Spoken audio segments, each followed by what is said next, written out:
So we viewed culture war as sort of this battle in order to define the sacred and profane of a culture and society. And this has existed, probably from time immemorial, whenever, for how long cultures existed. That was Peter Limberg, who I'll be interviewing today. We talked about the concept of memes and memetic tribes based on his Medium post Memetic Tribes and Culture War 2.0, which was linked at didyouknowcrypto.com/EP62 or right there in the description at YouTube. The article was written by Peter and Connor Barnes, who tried to quantify this new front of the culture war and how it fits into these 6 crises that they've identified that we're experiencing, as well as kind of collate these groups that we're seeing emerging in this new culture war in the West. This description and discussion will fit perfectly into episode 47, in which I interviewed Professor John Vervaeke on the meaning crisis and how secularization and rejection of traditional institutions such as fraternal organizations, Christianity, traditional religion in particular, has led to the crisis in our culture of meaning and in our lives. Peter Limberg is a writer, a podcast host, and philosophical explorer, and I think that you guys are going to find a lot of value and really enjoy this episode.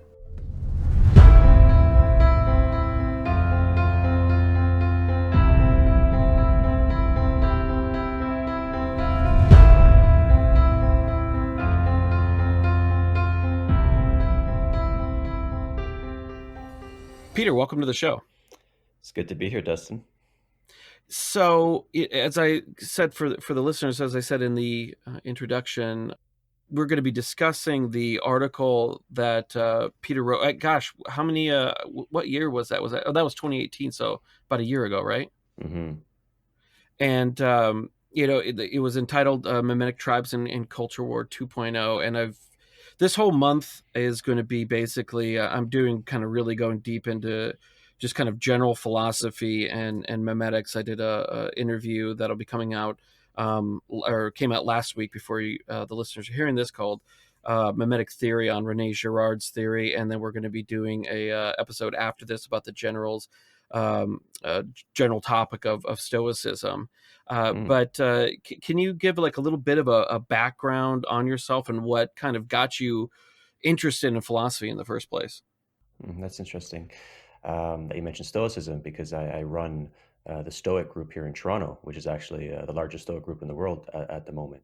And I guess my story kind of does start there, because when I was in university a while back now, I was a philosophy major, and Stoicism wasn't really taught in university. It was mentioned in maybe in a 101 class. And then maybe about 2.5 years ago now, I started that Stoicism group with a friend here in Toronto, and it just grew.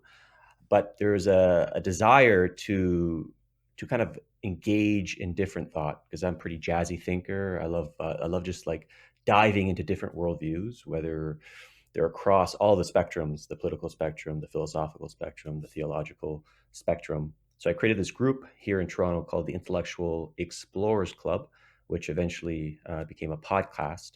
And we use a group that we meet. I view us as performative agnostics, and how I hold that is understanding a worldview to be true without accepting it to be true. So having the capacity to really understand a different position without kind of adopting it yourself. So one thing that was interesting about this group, the Intellectual Explorers Club, was due to the frame, the sort of like meta frame, it invited all sorts of different individuals. We had feminists, men's rights activists, conservatives, liberals, you name it. And it was me in the middle of, usually it was done in a circle, being this performative agnostic and just kind of accepting these worldviews without judging them. It was almost felt like the group mind of those groups was schizophrenic in a way, or maybe it was like a 4-month baby being born type thing. And everyone was just waiting for their turn to just spout out their ideas, just to kind of abuse you with abuse your reality with their worldview. And so it was sort of a mini version of the culture war that I was experiencing, but sort of in this friendly, performative agnostic Canadian frame. Um, so I think that experience afforded me sort of the sensitivity towards understanding all these different worldviews, which led to this white paper called Memetic Tribes and Culture War 2.0 that you mentioned, that we released last year with my co-author Connor Barnes. And something about this white paper was just like it just kind of went viral amongst certain kind of intellectual circles, got retweeted by a bunch of big names, and went on the podcast circuit. I must have went on like 10 different podcasts for this white paper alone, and something about it just really resonated with people from all sides of the spectrum. Yeah, no, when I first came across it, and I can't remember, it's funny because you come across like ideas or just, people and concepts, and then, you can't, you identify with it, and then you can't remember when you first came across it. But when I read that article, it really, spoke to me because the I mean, I kind of grew up or came of age in kind of, 90s politics, or I shouldn't say came of age, but my youth and kind of really conscious introduction to the political landscape was kind of, the post Clinton impeachment era and all that. And that was kind of really towards the end. And we'll talk about that in a little bit as well, but kind of really the end of the culture war from the point of view of what was kind of raging in the 80s post 60s revolution era of the religious rights resurgence. But seeing this, there's been a lot of great writing around this topic, and kind of the dangers of the period that we're in because of this increased, um, I don't want to say increased polarization because it makes it sound as though this is some unique time of polarization. But when if you just harken back to, like, post World War One Germany or whatever, our polarization is nowhere near, or not as precipitously dangerous as theirs. But it is a real weird kind of turning point or fulcrum point in kind of the changing of the American and the greater Western landscape of what the norm is and how we are going to approach these problems. But I was wondering if actually we can start off just real basic, and if maybe you can kind of discuss. I mean, because you're calling them memetic tribes, a lot of people would associate this with memes, right? And that's kind of the colloquial understanding of it. But we're not talking about the funny pictures, although some of them play within this sphere. But it's a much bigger concept. So why don't you, if you could start out describing, what are memetic tribes in themselves? Sure. Yeah, like you alluded to, there's this kind of goofy version of meme, like cat images or videos going viral on the internet, and then there's the Richard Dawkins usage of it. Essentially, it's a unit of information that replicates itself from one mind to another. And I have the paper in front of me, and so this is how we define memetic tribes. So we define memetic tribe as a group of agents with a meme complex or memeplex that directly or indirectly seeks to impose its distinct map of reality along with its moral imperatives on others. These tribes are on active duty in the new culture war. So the idea here is that kind of a constellation of memeplexes or memes. We call it a memeplex. So essentially, Christianity is a memeplex, Buddhism is a memeplex, um, social justice activists are a memeplex, the alt right's a memeplex. So we view these mimetic tribes as kind of ones that are active in the wild, not just ones that are active in philosophy books or history books, are the ones that are active players in the culture war. And it's really interesting. This will actually kind of roll somewhat right into the in your article you described six crises that the Western society is kind of undergoing right now. The first of it is the meaning crisis, and kind of all these crises are kind of what are leading to or creating the conditions for these mimetic tribes. I guess actually, why don't we roll back just a little bit? Are these? Would you describe mimetic tribes as being a new thing, or are the like in as far as the article description, and you give like a whole list of all the ones that we kind of are at the forefront in today's culture war. Have we always had mimetic tribes of a sort, or is this kind of a new incarnation of an old idea? Right. And I want to just pause myself in the sense that I don't desire to be an authority on this matter. Um, this paper was deliciously speculative on my end, and I wanted to present a new frame of understanding or thinking about the culture war that would serve as sort of a psychoactive drug in the sense where it kind of jogs you out of your own perspective. So I'm not really attached to the truth claims that we put forth, probably being a good performative agnostic. I'm not attached to the truth claims that we put forth Oh, of in this course. white paper. Um, but to answer your question, yeah, I definitely think that this idea of Memetic tribes, sort of like ideologies, have existed for a while. But what might be unique about our situation is it's like the Memetic tribes, thanks to the internet, there seems to be a disembodied element to it, where like I'm at the edge of my thinking right now. This is not something that we put on our white paper. I like this distinction between Memetic tribes versus embodied tribes, where embodied tribes are like, you get the sense of tribalism or that feeling of tribalism being in person in the flesh, having that connection, deep coherence with people. Where mimetic tribes is sort of you get that hit of tribalism, but through memes that you pass around on the internet, political memes, philosophical memes with people you might not even know. Um, and then just to zoom back on the before we get into the crises, the the second part of the title was mimetic tribes and culture war 2.0. So we viewed culture war as sort of this battle in order to define the sacred and profane of a culture and society. And this has existed, probably from time immemorial, whenever, for how long cultures existed. Um, and there's this frame, like in the 1990s, the culture war 1.0 was like this left and right. There was a secular left versus a religious right. And the battlegrounds there were like gay marriage, abortion, women's rights, etc., teaching religion in school, stuff like that.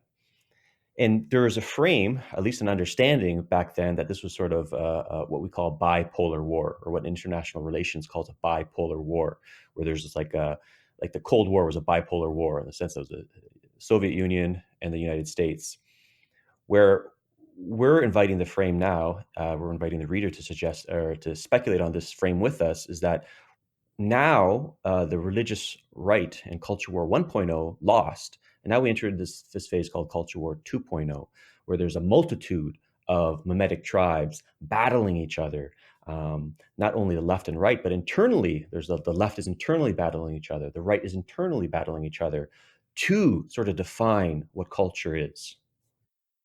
Well, it's yeah. Just to go back as far as for not making truth claims on being expert on that. I mean, that's kind of the purpose of what I am doing with this podcast, and is basically me just kind of on this quest to find truth wherever it lies, and not necessarily trying to be the be all end all, or the guests that I have on as well of any specific topic. But I mean, we're all kind of on this journey trying to figure out where we can find some sort of truth in wherever we can find it. But Right. I mean, I very much identify with that. But yeah, going back to the meaning crisis is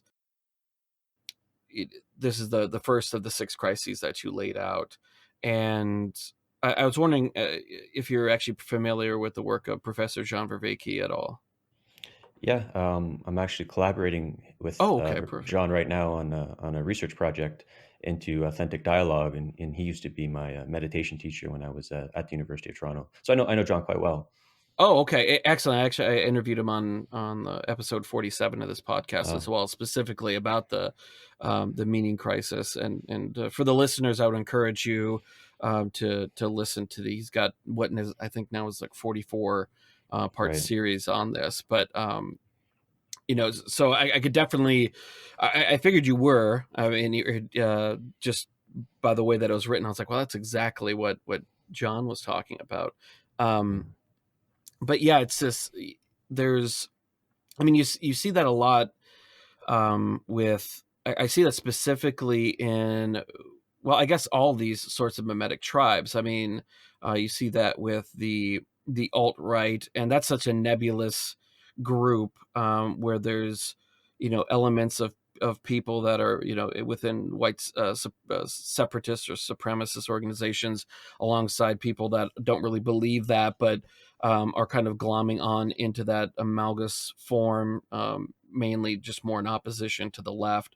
But a lot of those people, or I just see any kind of concept of racial supremacist movements, is this search for meaning, right? And the lack of finding it in another form, whether it's religious or what have you, mm, is that they gravitate towards this idea of, well, meaning is found in the militant content of my skin, or the historical achievements of people that came from the same geographic area as me. I find it to be very strange, but it could just be a 21st century way of looking at things. But if you don't mind, as we go through these, if you would like to describe the different crises as we move through them. sure. So, like you mentioned, the first one. So we did 6 crises, and we did an ingredient for each of the crises. So the first one was the meaning crisis, and this was before we released this paper before John started doing his awakening from the meaning crisis series. But I got this. I think I got this term from him from his zombie book. I forget the name of it, but it's quite good. And so the secularization is just sort of, we start with the Nietzschean God is dead, and we have killed him famous line, and how the sort of Christianity, what the postmoderns call a meta narrative, sort of like a narrative that holds all other narratives and makes sense of everything, that got exploded uh, in our culture, and this kind of left a void and a vacuum for people looking for meaning. And a lot of secularization theorists predicted that, like, oh, this, untethering of religious authority from society would just like make everyone rational and scientific. But that didn't happen, And Charles Taylor, a wonderful Canadian philosopher who wrote the book A Secular Age, he rejects this subtraction theory, in the sense that you just remove religion from our institutions, everyone's going to become like rational and scientific. Instead, people are going to run into all these different narratives. There's going to be a pluralism going on where multiple viewpoints compete alongside of Christianity. Um, and the way I view it, and John, through his series, obviously does a much more sophisticated analysis here. But the way I view it is that there's a meta narrative, something that holds the story together, so to speak, that sort of justifies, gives the intellectual architecture for an ecology, what John also calls an ecology of practices, that could invoke this felt sense of meaningfulness and sustain it. Because I think I love that line where John says, don't tell me what you believe to be true, tell me what you practice, right? And it is like most people, when they think, oh, it's the meaning of life, they think of it like, oh, give me a proposition so that I can just run with it. But where I like this idea of distinction between what is the meaning versus what is meaningful, and meaningful is sort of a felt sense emotion that could be upheld by what you practice in life. But this whole kind of system, the meta narrative, the ecology of practices, got blown up. And so now, like you mentioned, with the alt right, and I would argue with most of the like 30 something mimetic tribes we listed on that spreadsheet, they're trying to find meaning elsewhere. Oh, sorry, there it just went unmute for me. And within this, I'm sorry, I'm trying to form this question, but John had talked about in the interview of creating a new meta narrative, I guess a secular one to replace this the destruction, the blowing up, as he said, of the old meta narratives. Do you agree with that? Do you think that humanity needs a meta narrative, or can there be meaning found without a meta narrative, kind of I guess in kind of a really extreme version of individualism, without having, because you can have a meta narrative within a group of like 5 people, but do you think that there's a way to do that on an individual level versus kind of a larger group? Hmm.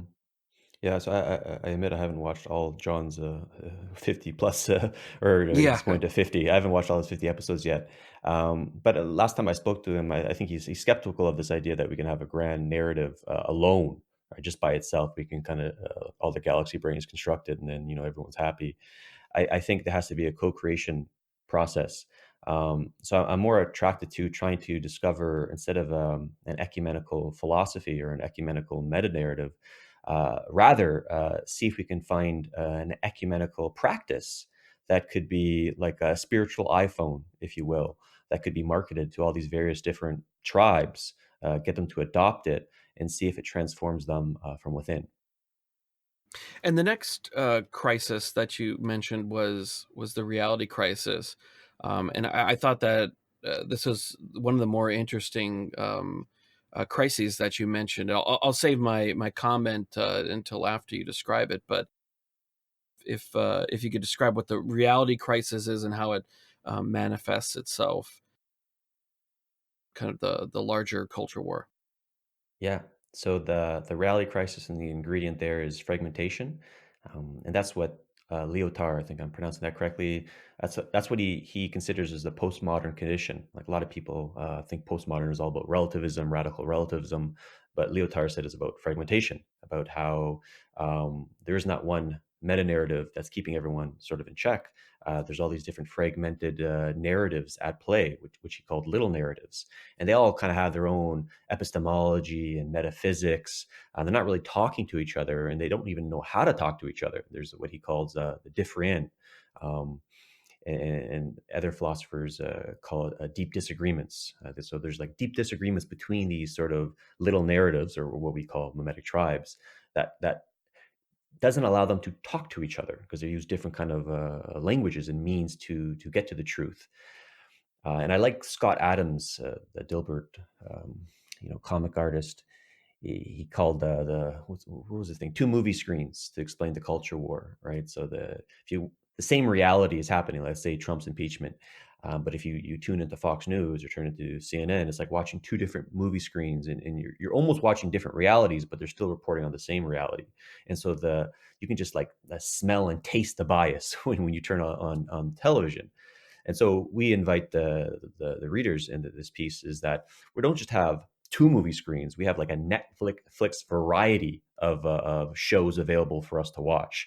And that's all these different mimetic tribes competing for our attention, and basically trying to get us to believe their truth claims.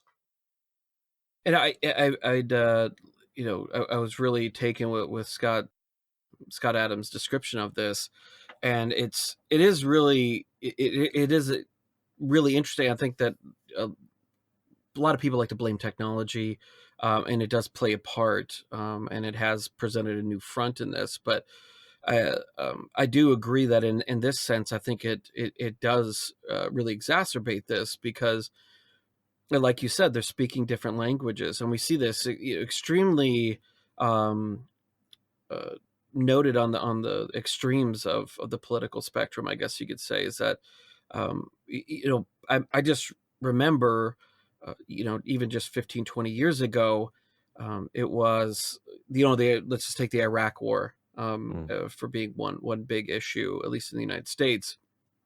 Um, you had a issue everybody agreed was an issue, but you had two approaches to, one side was saying we need to stay because of X reason, another side saying we need to get out of there for X, for Y reason. And now it seems like you said it's there, each side has different issues, and neither side is half the time even describing the same thing when they're talking about, we see, let's just say the social justice activists um, will talk about recognition of varying genders or cultural appropriation or whatever as central issues, whereas the alt right will see something like immigration or something like that as a central issue.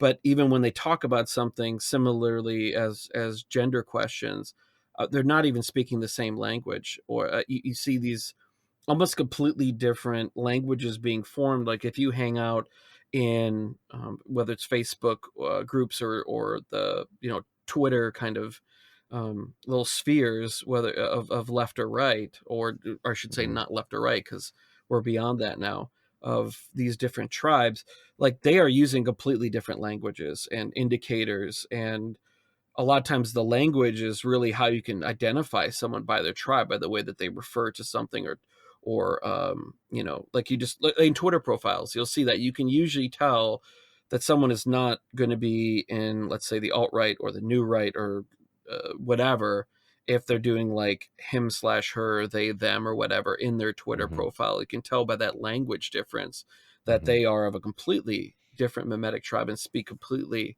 or very differently, different languages for how they interact Right. within those groups. Yeah, and I invite everyone, if you look at my Twitter followers, or the people who I follow, I should say, I follow everyone, and so you you get a sense of the tribal markers real quick in that sense. And I also invite the listeners to kind of like get some news discipline in the sense, and go to a website called All Sides, which I quite like. I interviewed John Gable on my podcast, Intellectual Explorers podcast, and basically the All Sides is a platform where a news when something happens, an event, you see the headlines and the perspectives and the biases from all the different platforms that are news platforms that are reporting on it. So it's a good way to build a kind of a sensitivity to the perspectives at play. Yeah, it is really.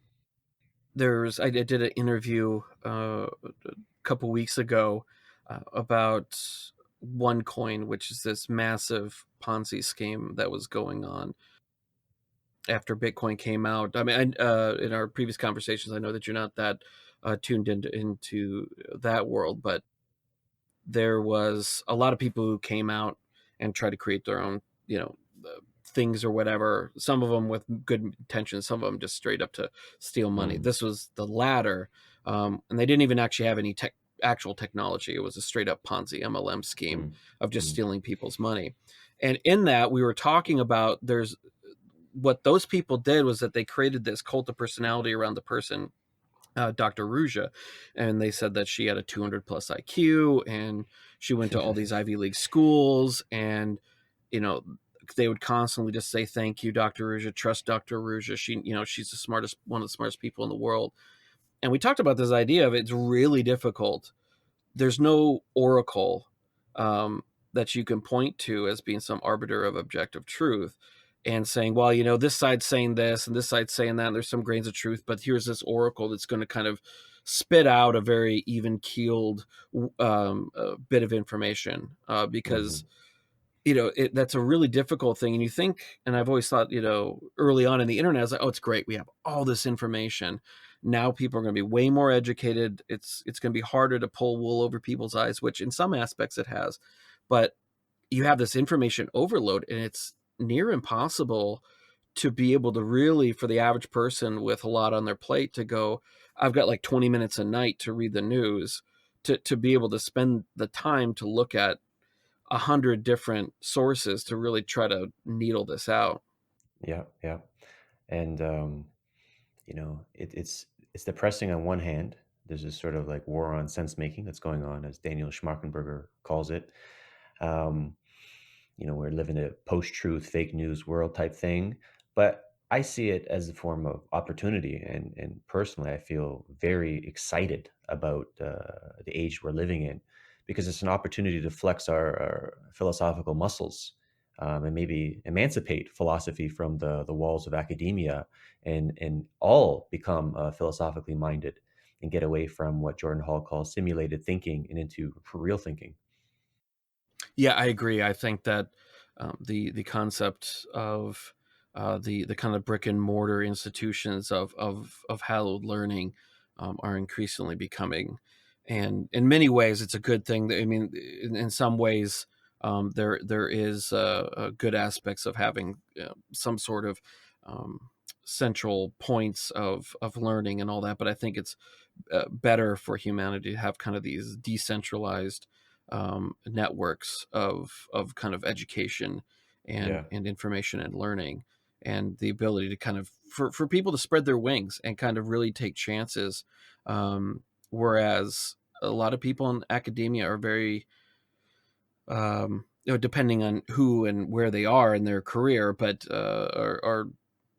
don't take as many chances just because either they might be um, shunned by their peers in their same departments or whatever. But I think that Mm. overall, it's a very good thing. Yeah, yeah, man. Um, and next was the atomization crisis. Yeah, so the ingredient was atomization, and then the crisis was the belonging crisis. And this is, you can kind of like insert your capitalistic critique here, but there's a sense that we're all feeling alienated and atomized, and we're not really connecting with one another, especially in urban environments. And then there's this term from C. Wright Mills I quite like, called the marketing mentality. And the idea here is we don't only treat another person as an instrument to be used, as a means to an end, but we also make ourselves into instruments. So to lean on Martin Buber's term of I it relating versus I thou relating, I it relating is, you treat someone as an object, an instrument to get something, right? So like a salesman trying to sell you a car, he's trying to be nice to you, create rapport, all that type of stuff, but he really needs that sale. That's what he wants you for in this interaction. Where an I thou type of relationship is treating the relationship as an end in itself. And then the argument was at one point in some societies throughout the world, at one point in our human history, we lived in sort of this communitas, this feeling that we had a deep connection with our fellow man and woman in these sort of communitas situations. But that's been lost now. We're just treating each other as objects, and we're making ourselves objects. Um, and so there's this deep, deep loneliness. And I like to refer to it as existential loneliness, which I experience often in my kind of the philosophy groups here I run in Toronto, where people are not there to understand. They're there sort of just to wait and impose some kind of image, some kind of impression, some kind of idea. So maybe they feel accepted, loved, or whatever. But I think that's the wrong way to go about it. So in anyways, this belonging crisis is that we're all lonely here. We all have this existential loneliness, and so we're this is encouraging us to fall into this mimetic tribalism where we attach ourselves. We get that hit of tribalism, but it's a cheap hit. It's not the real deal, but we get it nonetheless through these meme plexes that we adopt.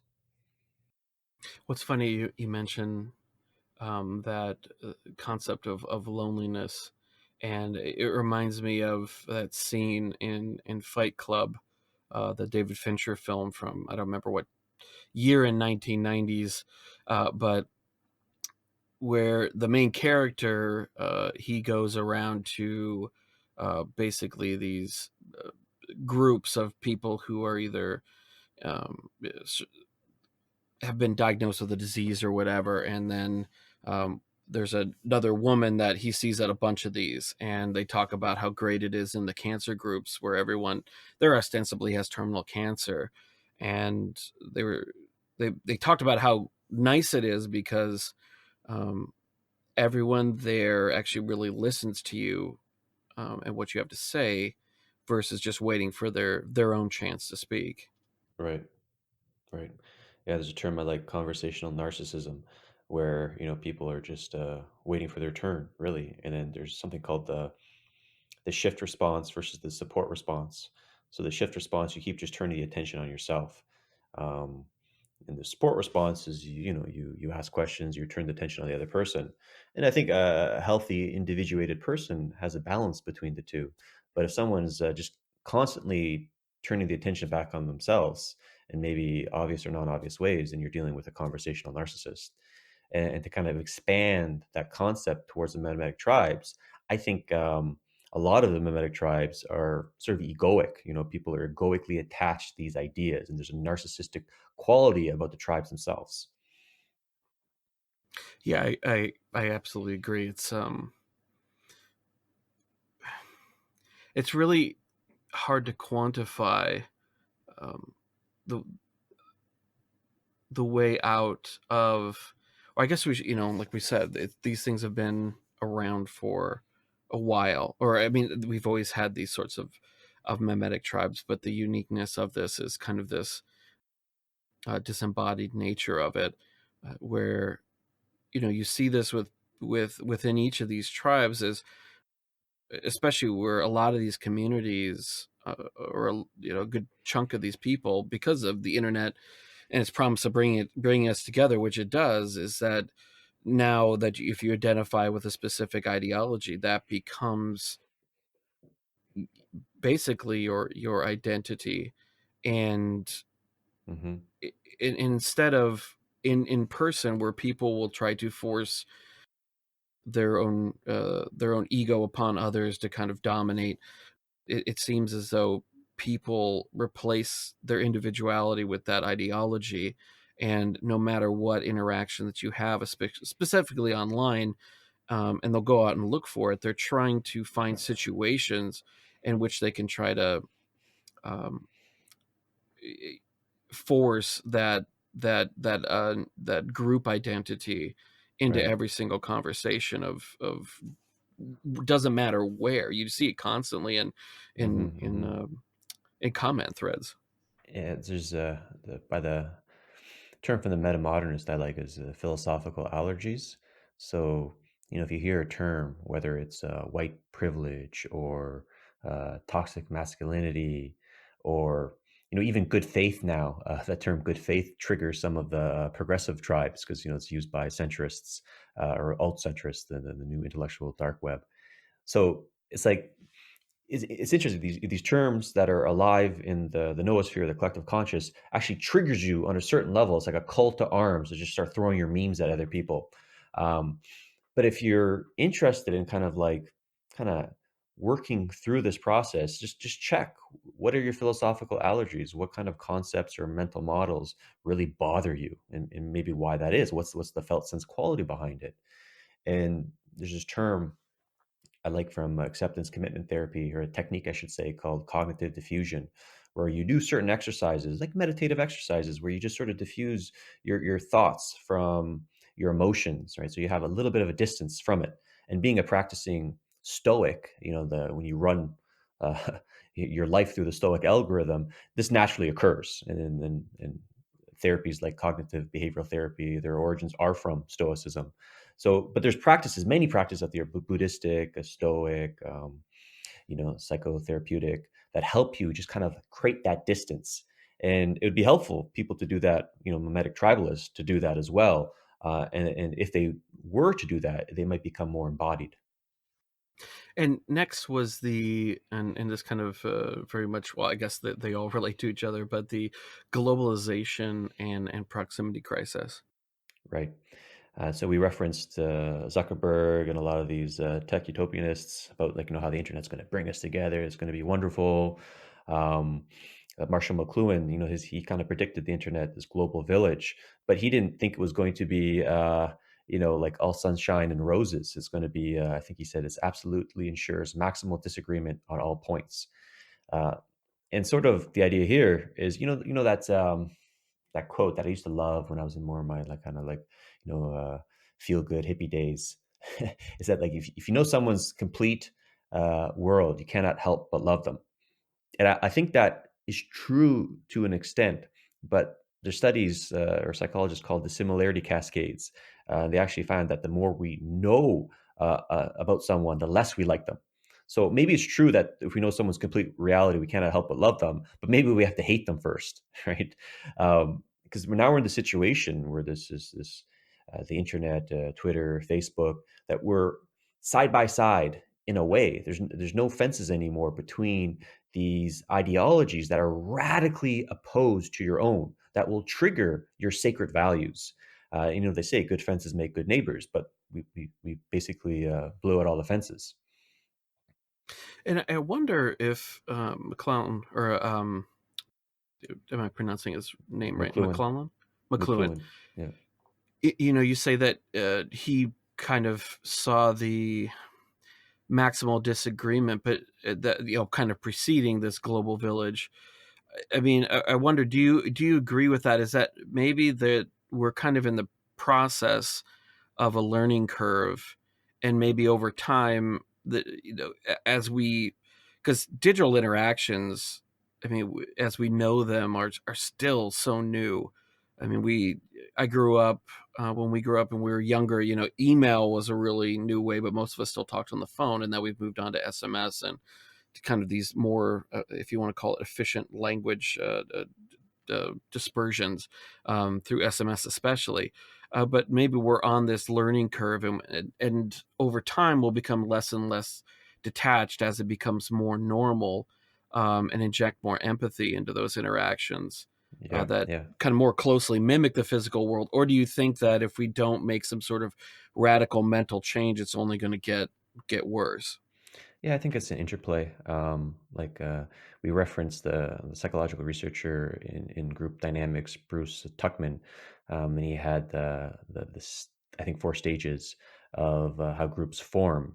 So the first is forming. When they first come together, everyone's sort of like, friendly. There's a degree of politeness. The second stage is storming, when just like the conflicts start arising and voiced, and then the whole group can abort at the storming phase. But if they stick with it, then the norming stage starts forming, and then the performing stage, and then that's when things really hit the ground. And so, maybe I think it's Internet 1.0, when the internet first came around with the digital tribes, which we referenced earlier. Everyone's friendly, doing like silly, like dancing baby memes. So that was the forming stage. But now we're in the storming stage, right, of the internet. And like you said, maybe the next stage, something needs to happen. Maybe it's an interplay, a dance between mindset shifts and the technology. Because I know, like Twitter, for example, maybe Twitter is a platform that encourages narcissistic behavior. Like, just to speak of one example I like to use, like sometimes when I'm tweeting something out, I don't have a huge amount of followers, but I have enough to get a few likes. And let's say if I get this cool idea for a tweet, right?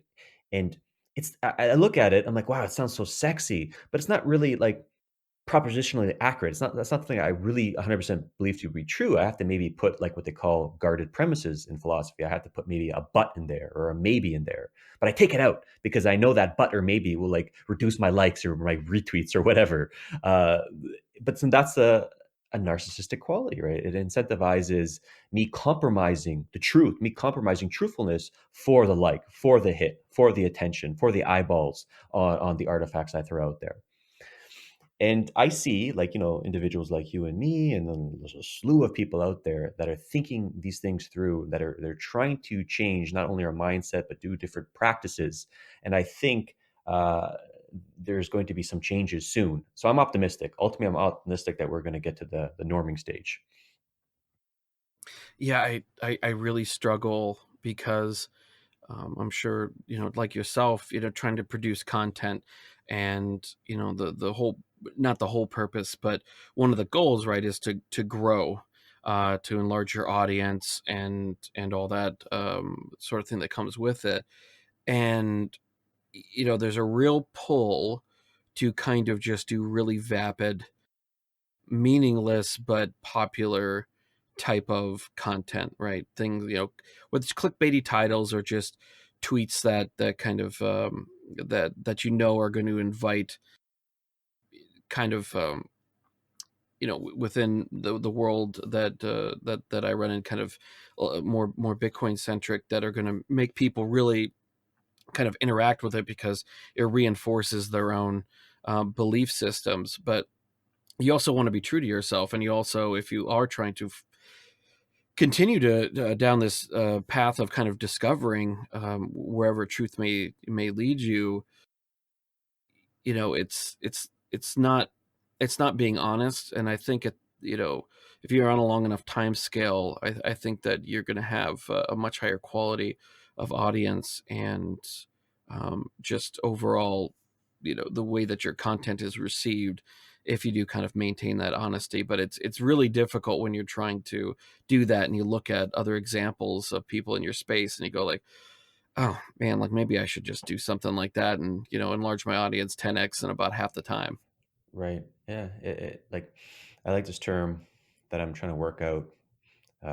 and I'm on this platform called, an ambassador matchmaker for a platform called letter.wiki, which is basically like an anti-narcissistic social media platform where people engage in letter exchanges with each other.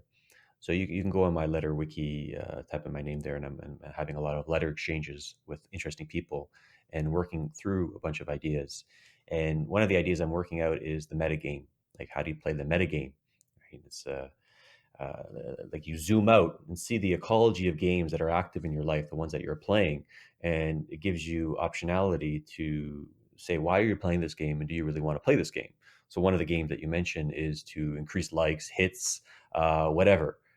And why? Is it because you're trying to make money on the internet? Is it because you got narcissistic capture and you got a high on the likes? So yeah, it all depends. What games are you playing? For me, like, maybe I am seduced by that a little bit right now, or maybe I'm captured in that world, but I feel a strong impulse towards being more on the authentic side in the internet. And I don't care if, at least this point, I don't have a desire to make my podcast huge, right? I like the niche audience of weirdos that follow me, and people seem to be resonating, like people reaching out like yourself and engaging in discussions. So I do think, so similar to the philosophical allergies, like kind of zoom out and look, take an inventory of all the games and your ecology of games that you're playing, and see which ones are really the ones that are gonna, bring you the good life, And then the next crisis was the sobriety crisis. right? So the ingredient there is stimulation, and we reference this interesting study. So in Australia, there was this male jewel beetle, and the, there were littering in Australia. They were littering these beer stubbies, these beer bottles that sort of mimic the female butt, right, of the jewel beetle. And then the male jewel beetles, they just got, like, turned on by this, and they stopped having sex with the females. They were just having sex with the beer bottles, these beer stubbies, because the stubbies at the end mimic the female's butt. And they were just going extinct. They were dying off because then foraging ants started eating them, and they got burnt by the sun and all this type of stuff. And then eventually they figured out what was happening. They removed the beer bottles, or they changed it, and they came back. And so we use that metaphor of what's happening with us right now. That term I just used is called supernormal stimuli. Eh, and it's like an exaggerated, um, kind of magnified version of evolved stimulus that attracts us. So porn is an obvious example of supernormal stimuli, but so is junk food, so is laugh tracks on comedy shows, and so is the like, which we were talking about. All social media, thanks to the profit motive, they're fighting to win the attention economy. They're engaging in supernormal stimuli in order to get us hooked. So we just keep coming back and back and back. And this is making us a bunch of memetic addicts, which is leaving us vulnerable. And I'll just jump into the next crisis, is what we call the warfare crisis and weaponization. Due to the fact that we're sort of memetic addicts and we're vulnerable, we're we're being hijacked as weapons for wars we're not even aware of. And we started off this section talking about Alexander Dugin, who's touted as the most dangerous philosopher in the world, or Putin's brain. And he wrote a book, The Foundations of Geopolitics, that the Russian military apparently uses. And he had a recommendation in it that, in order to create geopolitical disorder in the internal American politics, that they should support all kinds of different ethnic, separatist, groups, from conservative to left, to get them to fight each other. And if the what happened in the 2016 election was true, with the Internet Research Agency, Russians' apparent sock puppet troll army, they were doing that. They were sort of funding Bernie Sanders rallies, along with Trump rallies. They actually made an anti and pro Trump rally at the same time, the same day, I believe, just to cause the internal chaos. And they call this the chaos operations, right? So the idea is just to kind of understand the target audience through psychographic profiling, create messages that are tuned to the trigger points of the audience. You can seek out real or fake incidents to weaponize and just stoke outrage for its own sake. And then the term that we like to use in this paper, and I appreciate, is the outrage porn, right? So outrage porn is really the supernormal stimuli for the culture war. And you know, back to the sobriety crisis, this to me reminds me a lot of kind of the one of the Memetic tribes that you talked about, or that you identified in there, and that's kind of at the top of the news, or at least a lot of stories.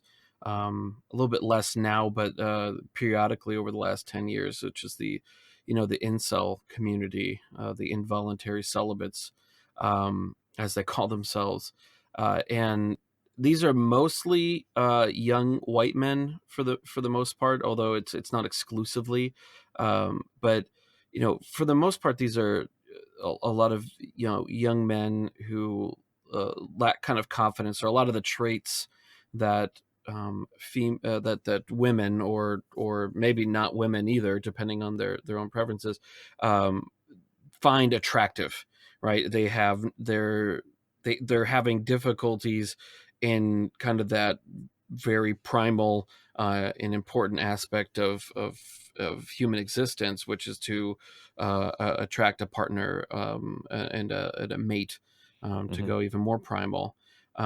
And to me, a lot of that, what I see a lot in that community, or at least in my very subjective experiences, is a um, kind of the pornography addiction, and whether or not, whatever the individual listener's opinion on that specific thing, there are aspects of addiction to that, and especially with the proliferation of it on the internet, whereas 30, 40 years ago that was not around. And you know, I wonder if that plays into an aspect of lack of self-discipline, I guess. I think there's always a reason why you can disagree with why these cultures had these things, or what they were trying to achieve, but in every pretty much culture or religion or society, there's always, you know, these specific codes of conduct, promotion of self-discipline in one or more areas, even if it's not a Judeo-Christian concept of sexuality. Even in Rome, there were rules and codes within a society,